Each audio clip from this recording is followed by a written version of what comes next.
மூன்றாவது நாளாக தொடரும் போராட்டம். சிவகங்கை மாவட்டம் மானாமதுரையில் விசாரணை கைதி கடந்த 6ஆம் தேதி போலீசாரால் விசாரணை செய்கையில் உயிரிழந்த சம்பவத்தில் ஆகாஷ் என்ற நபர் மரணம் அடைந்ததை தொடர்ந்து அவருடைய உறவினர்கள் 3 நாட்களாக தொடர்ந்து இரவு பகலாக மதுரை ராமேஸ்வரம் தேசிய நெடுஞ்சாலைகள் சாலை மறியலில் ஈடுபட்டு வருகின்றனர். போராட்டக்காரர்கள் தங்கள் கோரிக்கை நிறைவேறும் வரை போராட்டத்தை கைவிடப் போவதில்லை என்றும் அறிவித்து தொடர்ந்து போராடி வருகின்றனர்.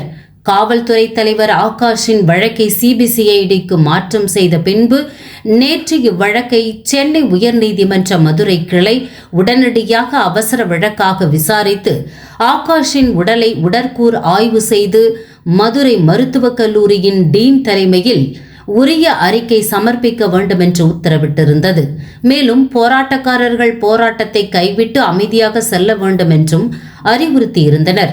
இந்நிலையில் காவல்துறையினர் சம்பந்தப்பட்ட காவலர்கள் மற்றும் ஆய்வாளர் மற்றும் சார்பு ஆய்வாளர் மீது நடவடிக்கை எடுக்காத வரை எங்கள் போராட்டம் தொடரும் என்றும் எங்களுக்கு நிவாரணமோ அரசு கொடுக்கும் சலுகையோ தற்போது தேவையில்லை என்றும் ஆகாஷை கொலை செய்த காவலர்களை கைது செய்ய வேண்டும் என்றும் போராட்டக்காரர்கள் கூறி வருகின்றனர். இதனால் இப்பகுதியில் தொடர்ந்து பதட்டமான சூழ்நிலையை நிலவி வருகிறது. மேலும் இப்போராட்டத்தின் காரணமாக தனியார் பள்ளிக்கு விடுமுறை விடப்பட்டுள்ளது என்பது குறிப்பிடத்தக்கது.